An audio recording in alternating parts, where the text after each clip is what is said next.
Kind of Like Necrophilia is the 10th episode of the 5th season of 2.5 Men. This is directed by Ted Wass, and as always there will be spoilers from now as I go through the episode and share some thoughts. There are some really good moments. The overarching narrative I don't necessarily find to be the most interesting, but there are specific little moments here and there that I rather enjoyed. It starts off with Alan coming into the house wearing cycling gear. He looks great. It's a very strong start. And then a woman called Gabrielle comes down the stairs. She's played by Justine, Eyre, obviously one of Charlie's dates. And once she leaves, Alan asks Charlie how he keeps getting all of these dates with these beautiful women. And Charlie says he just has a knack for it. Judith then comes over with Jake, and unfortunately Jake's girlfriend has dumped him. And Alan ends up telling a story about the time that he was dumped without any reason as well, because Jake's girlfriend didn't give him a reason. And we have this story about Charity Kirshenbaum. And this comes up a little later on. In fact, it comes up immediately in the next scene when Alan is looking at his yearbook, and it's kind of bothering him still that he never found out why she dumped him. And I have to say, I would agree with that. For somebody to just completely throw you away without any explanation is going to be so difficult. Do I agree with his actions next? Not necessarily. I feel like he should have sobered up first, but he decides to call her anyway, bearing in mind it's late, and this was just fantastically executed. All we see is Alan on the phone, and he is talking to her, and he turns around and is about to tell Charlie that Charity Kirshenbaum told him to ask Charlie why she dumped him. But before Alan can even finish that sentence, the camera zooms out and we realise that Charlie has disappeared. Charlie has fled. And it was just so beautifully executed. Very, very funny. And the next scene is brilliant as well, because Alan is ripping into this bag of cookies, and a little while earlier we established that they are Charlie's cookies. He's not willing to share them, especially with Jake, because Jake will just eat the whole bag. And Berta and Charlie both come into the scene, and of course Charlie asks Alan, why are you eating my cookies? You know I hid them, mostly from Jake, but he didn't necessarily think he had to hide them from Alan. And I love this. Alan said, and I quote, "I took something that belonged to you and you're upset." So eloquent, so beautiful. Not that I agree with the sentiment that Charity Kirshenbaum belonged to Alan, but I liked how he managed to flip things around. And it still isn't going Alan's way. He ends up leaving the house, and he's just shouting and shouting as he cycles around the building. And just Charlie and Berta in the middle of the kitchen, in the middle of the frame, just kind of slowly moving to the sound of Alan's voice. It was just so beautiful. And as I said at the beginning, the overarching narrative maybe isn't the most interesting. I don't think it's the most interesting, but these little moments are just so beautiful. We then see Jake calling a girl, and we obviously only have one side of the conversation, but he asks her to an upcoming dance, and it seems like actually she agreed to go with him, even though she identified him as being the kid with the big head. And honestly, I was waiting for a punchline. I was waiting for something to happen where it seems like Jake hadn't understood her sarcasm, where she'd maybe said, yeah, I'll go with you when I can't come up with something funny. But if she came up with something that would have been a bit of a punchline, and Jake had misinterpreted it as her saying yes, and that never happened. And I'm not saying I wanted that to happen to Jake, but I was waiting for this punchline or for something else to happen, and I thought it was about to happen because Judith came over to collect Jake, and she asked Jake how he was feeling, and he said, Uncle Charlie is a genius. But I was expecting him to say, great, this girl said she'll go to the dance with me when such and such happens, Jake not realising that she wasn't being serious.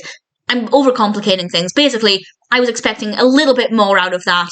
It wasn't delivered, but it doesn't affect my overall enjoyment of the episode. And Judith asks Alan, why is Uncle Charlie a genius? And Alan says, because he never got married, and shut the door in her face, which was brilliant. There's a knock at the door. Alan thinks it's Judith coming to bite him. It was Gabrielle. Charlie's not home. And Alan sees an opportunity. And he tells her that he senses a loneliness inside of her. And the next thing we know, Charlie comes home, Alan and Gabrielle are out on the deck. And Gabrielle feels understandably quite embarrassed because she's just been caught with Charlie's brother. And she leaves, and Charlie is upset.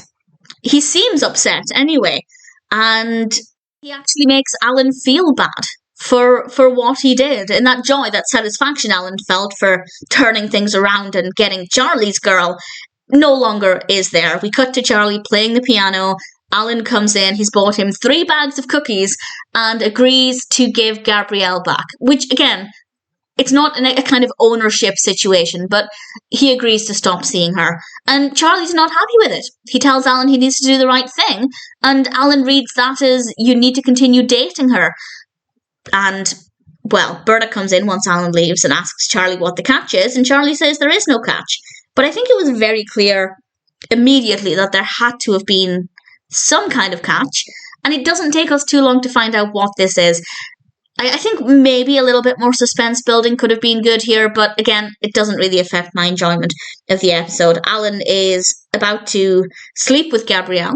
She comes into the room. Alan's very attracted to her. She lies down on the bed, looks away, and says to him, "Go ahead, get it over with."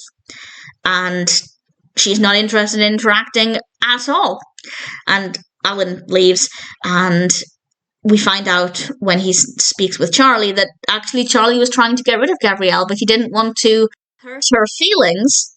So this was a way of getting around it.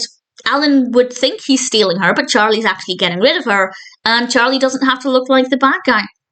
And, well, it turns out that Charlie also gets to get even with Alan because Charity Kirshenbaum is there. She's played by Lorre Vale. And Charlie thinks they're now even, and that's how we end things. But I don't agree with that. I don't think they're even at all, because Charlie stole, and again, it's not a case of ownership, but in Alan's eyes, Charlie stole Charity from Alan. So Alan tried to steal Gabrielle, but Charlie was actually giving her away. So that's not even. It's still very much weighted in Charlie's favour. And now Charlie has slept with Charity Kirshenbaum, so it's still weighted in Charlie's favour. Alan has not won at all. So I don't think they're even at all. I think there are multiple strikes against Charlie's character here. And Alan is the one who is not necessarily completely in the right, but I feel like he's the one who's come out wrong in the whole situation. His behaviour wasn't perfect, but he's the one who definitely hasn't done as many bad things as Charlie here. So I don't think they're even. I don't think Charlie had the right to say that. But needless to say, Alan is not very happy at all. It's a good episode. Again, the overarching narrative, I don't really care for it. I didn't think it was that interesting. But there are specific things that I liked. Personal highlights would be, well, the moment when Alan turned around to tell Charity Kirshenbaum said to ask Charlie why she dumped him. Beautifully executed. And Alan yelling things, Alan ripping into the cookies, and then Alan yelling things outside, and Charlie and Berta just slowly rotating to the sound of his voice. Alan saying to Judith, because he never got married, shutting the door in her face. Very, very well executed. So definitely some good moments. Not an all-time favourite in terms of the story, but there are still plenty of things in this that I really enjoyed, and ultimately, kind of like Necrophilia, is a good episode of 2.5 Men.